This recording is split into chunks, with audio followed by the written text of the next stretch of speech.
Hello everyone, আসসালামু আলাইকুম। Welcome back to Shimu's lifestyle. কী অবস্থা সবার, কেমন আছেন? আশা করছি সবাই ভালো আছেন এবং সুস্থ আছেন এই শীতের মধ্যে।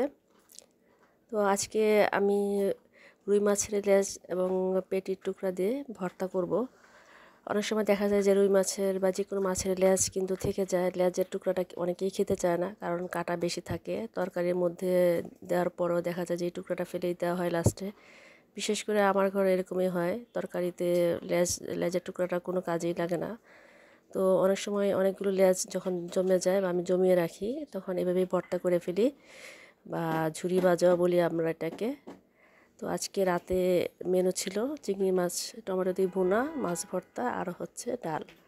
তো এই তো মাছ ভর্তাটা করেছি। এখানে আদা রসুন থেতলে নিয়েছি, কাঁচামরিচ সিদ্ধ করে নিয়েছি, আর হচ্ছে মাছ সিদ্ধ করে তারপরে কাটা বেছে নিয়েছি এভাবে, আর একটু লবণ।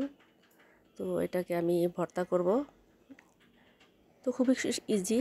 আমরা যারা মাছ খেতে বা কাটার জন্য লেজের টুকরাটা খেতে পারি না, তারা কিন্তু এভাবে মাছের লেজটা ফ্রিজে রেখে অনেকগুলো মাছের লেজ জমিয়ে লেজ দিয়ে ভর্তা করতে পারি।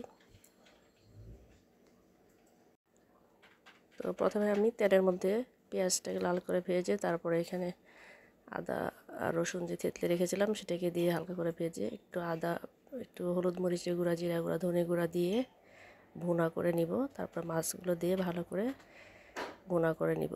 এভাবেই একটু কড়া করে ভাজলেই মাছ ভর্তাটা খুবই মজা লাগে। তো এই তো দেখতে থাকুন, হয়ে যাচ্ছে মাছ ভর্তাটা।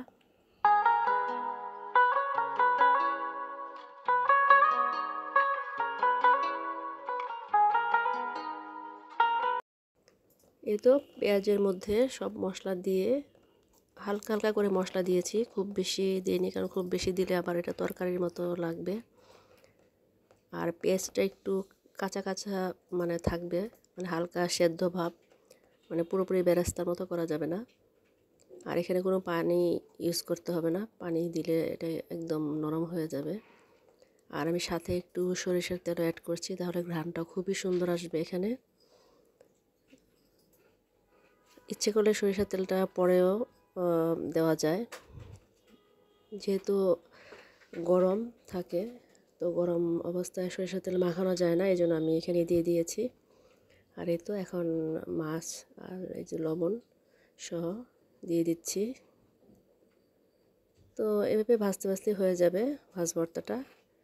আর আজকে সাথে রাতের যে মেনুটুকু ছিল সেটুকু শেয়ার করছি আপনাদের সাথে। চিংড়ি মাছ রান্না করেছি টমেটো দিয়ে। চিংড়ি মাছটা আমার ছেলে মেয়েদের খুবই পছন্দ। আর ডাল, এটা তো প্রতিদিনের রান্না, সেটা তো আছেই। তো এই ছিল আজকে খুব ছোট একটা ব্লগ। কেমন লেগেছে কমেন্ট করে জানাবেন। আর যদি ভালো লাগে তাহলে প্লিজ লাইক দিয়ে পাশে থাকবেন। আজকের মতো এখানেই বিদায় নিচ্ছি। সবাই ভালো থাকবেন, সুস্থ থাকবেন। আল্লাহ হাফেজ। আমাদের জন্য দোয়া করবেন।